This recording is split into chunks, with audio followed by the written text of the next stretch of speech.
Fala pessoal, eu tava morrendo de saudade de vocês e a partir de agora vocês vão aprender tudo sobre civilizações antigas, antiguidade oriental, vão aprender sobre Mesopotâmia, crescente fértil e tudo isso que vocês têm um pouquinho de dúvida. Não é difícil, tá? Eu vou tentar fazer um vídeo bem básico, bem tranquilo, para vocês entenderem tudo.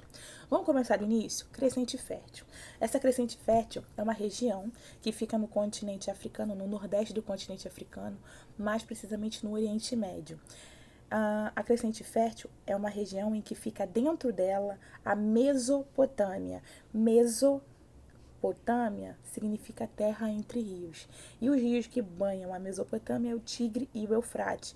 Sem eles, gente, seria muito difícil a vivência da população lá, porque os rios eram responsáveis pela plantação, pelo plantio de produtos, e por isso essa civilização conseguiu se desenvolver. A gente vai começar falando sobre as primeiras civilizações que conseguiram tirar as pessoas da pré-história e levar para a história. Como que isso aconteceu? É muito simples, porque na pré-história, o que divide a pré-história da história é a invenção de uma forma escrita, a invenção de palavras, a invenção de símbolos que conseguem traduzir coisas de uma civilização. E a primeira civilização que conseguiu criar uma forma escrita foi a civilização suméria. Os sumérios, eu acho que eles eram tipo o MacGyver, os MacGyvers. MacGyver, assim, aquele cara que consegue escapar de um tanque, assim, trancado com um cadeado com um palito de dente. Então, essa civilização era mais ou menos assim. Eles eram muito sinistros, porque eles faziam coisas que até hoje nós utilizamos. Os sumérios, por exemplo, foram responsáveis pela escrita cuneiforme. A escrita cuneiforme era um pedaço de argila mole, no qual eles desenhavam com cunes, que na verdade são mais ou menos pregos, e eles rabiscavam essas argilas. E essas argilas ficavam com esse formato, iam para o forno e eram cozidas. Quando secavam, né, elas endureciam e viravam placas de coisas escritas. A escrita cuneiforme. Além da escrita cuneiforme, os sumérios foram responsáveis pelo sistema de numeração sexagimal. O que significa isso? Eles contavam com as falanges dos dedos. Isso mesmo. Eles contavam com as falanges dos dedos, isso é conhecido como sistema sexagimal. Como eles tinham uma alta produção, eles passaram a inventar ou criar uma forma de comércio. Eles trocavam por outros produtos ou até mesmo por dinheiro, né? Ouro, prata, enfim, riquezas materiais. Então, eles iam para civilizações próximas, para sociedades próximas e passavam a vender os seus produtos. E como que eles levavam aquelas coisas pesadas? Eles também foram responsáveis pela criação, né, da roda a favor deles. A roda foi utilizada para transportar produtos. Por que essa civilização tão inteligente, por que essa civilização suméria tão esperta, assim, sagaz, de conseguir criar tantas coisas que até hoje nós utilizamos, ela acabou? Ela acabou porque uma civilização mais forte do que ela conseguiu dominá-la.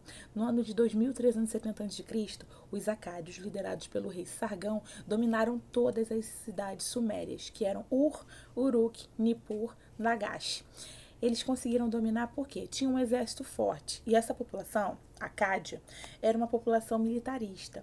Eles queriam uma expansão militar. E liderados pelo rei Sargão, que era Sargão, o invasor, eles conseguiram dominar aquela civilização. E todas as pessoas que não morreram em combate viraram escravas do rei Sargão e dos acádios. Então, eles pegavam uma região, dominavam aquela região, escravizavam as pessoas daquela região e anexavam a região deles. E cada vez mais foi ficando maior o Império Acádio. Até que os herdeiros do trono de Sargão também morreram.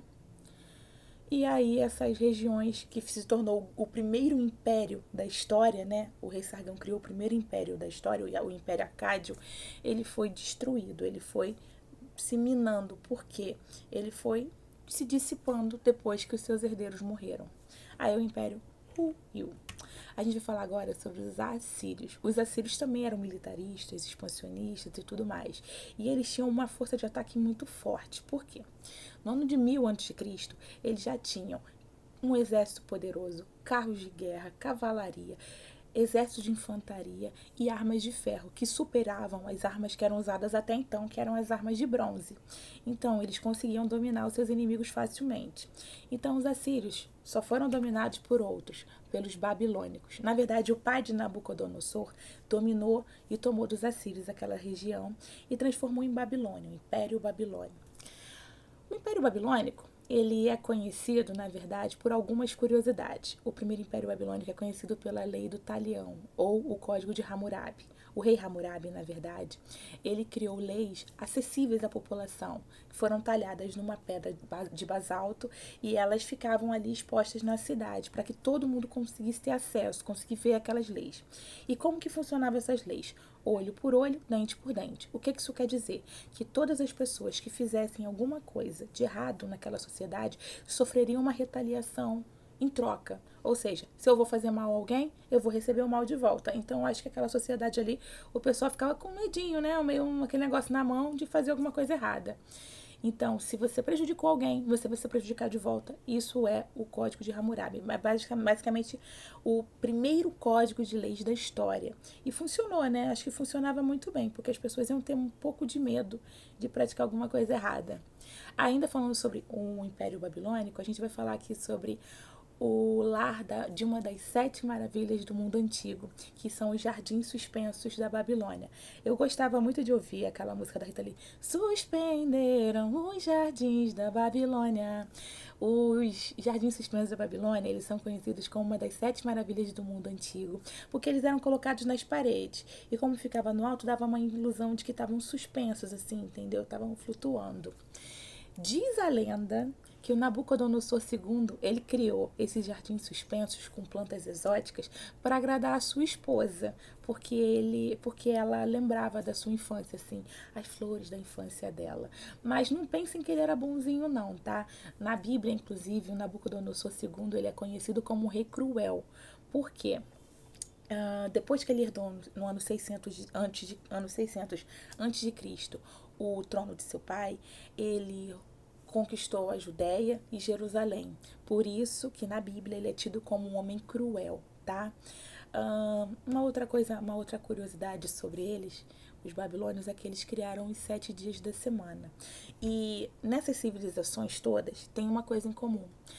A maioria dessas pessoas, dessas populações, já acreditavam em deuses, só que eles eram politeístas. O que significa ser politeísta?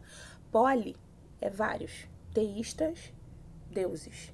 Politeístas são pessoas que acreditam em vários deuses, várias divindades, muitas delas ligadas a planetas, muitas delas ligadas a elementos da natureza, e por isso que em alguns idiomas, os nomes dos dias da semana são referentes a planetas ou coisas referentes ao espaço, à astrologia. Vamos lá, um exemplo é o Sunday, que é o domingo, né? O Sunday é o dia do sol, né?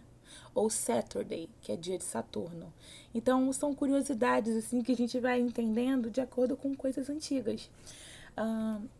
Isso, gente, é tudo o que eu posso explicar para vocês. Tecnicamente, se vocês forem fazer um concurso, um pré-vestibular, ou se vocês forem fazer o próprio Enem, lembrem-se de uma coisa muito básica.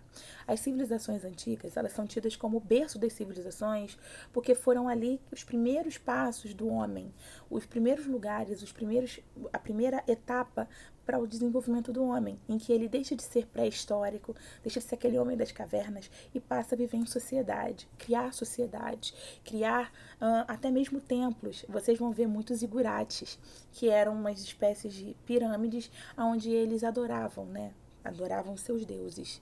Eles eram politeístas e geralmente a base da economia dessas civilizações são agricultura, tá bom? Tem uma musiquinha que eu criei lá no passado, lá para os meus alunos no passado, que é uma música do Seu Jorge. Era uma música de uma novela chamada Salve Jorge, e ela era assim, ó. Jorge vem de lá da Capadócia, montado em seu cavalo, na mão a sua lança. Então, eu criei uma paródia para eles sobre Mesopotâmia. Se vocês quiserem, no finalzinho aqui eu vou dar uma palhinha com essa minha voz. Essa minha voz, né, que não tem outra, infelizmente, mas enfim, é assim, ó.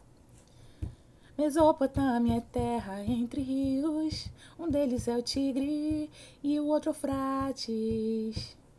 Centralização do seu poder na mão de imperador ou então rei. A escrita era cuneiforme, o Estado independente e politeísta. Aí tinha um refrão, ó. Olhando para o céu, eu sou capaz de ver a lua crescente e fértil para florescer. Agricultura, olhando para o mapa, eu sou capaz de ver a lua crescente e fértil para florescer. Agricultura, Mesopotâmia. É isso, gente. Eu espero ter ajudado vocês, estava morrendo de saudade, mas vocês sabem que é bem difícil continuar criando vídeo com uma bebezinha, então a gente tem que conseguir conciliar as duas coisas. Fiquem com Deus, estudem para minha prova com carinho, tá?